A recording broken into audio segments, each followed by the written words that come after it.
The monk caught a frog, then he tied a stone to the frog and tossed it into the water. He watched the frog struggle to move under the weight. The monk let out a playful laugh. Then he tied a stone to a small fish and threw it into the water. The monk thought it was very amusing. He laughed innocently, but the master saw the whole thing, yet he didn't stop him. He waited until the monk had fallen asleep that night and tied a heavy stone onto the monk's back. The next morning, the monk woke up. He begged his master to take the stone off, but the master refused. He only told him, "The animals you troubled felt exactly like you do now." The monk finally realized his mistake. Then the master told him to free the animals he had tied up yesterday. If even one didn't survive, the master said, "You must carry this stone for life." When the monk went to look for them, he discovered that all of them were gone. The monk buried them with sorrow and cried loudly. He never thought that just for fun, he would take away innocent lives. The master believed the monk had truly learned his lesson, so he removed the stone from his back. Seasons came and went. The monk grew up into a man. Not long after, a mother and her daughter came to the temple seeking help. The master allowed the girl to stay.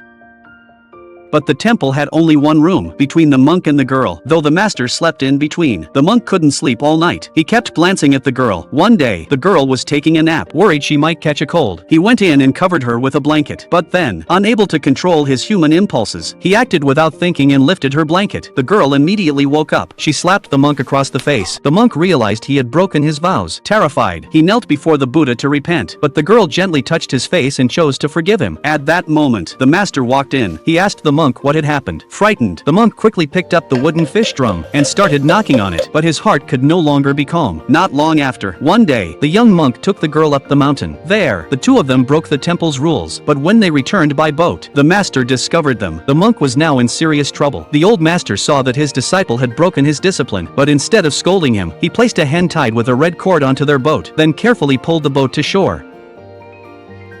He quietly pulled the plug from the boat. Cold water began to seep in. Only then did the two realize what was happening. The disciple knelt outside, begging the master to let them marry, but the master insisted on sending the girl away. The disciple, deeply in love, couldn't bear the pain of longing. He blamed the master for being too harsh, so while the master was asleep, he stole the master's treasured Buddha statue and left the temple once and for all.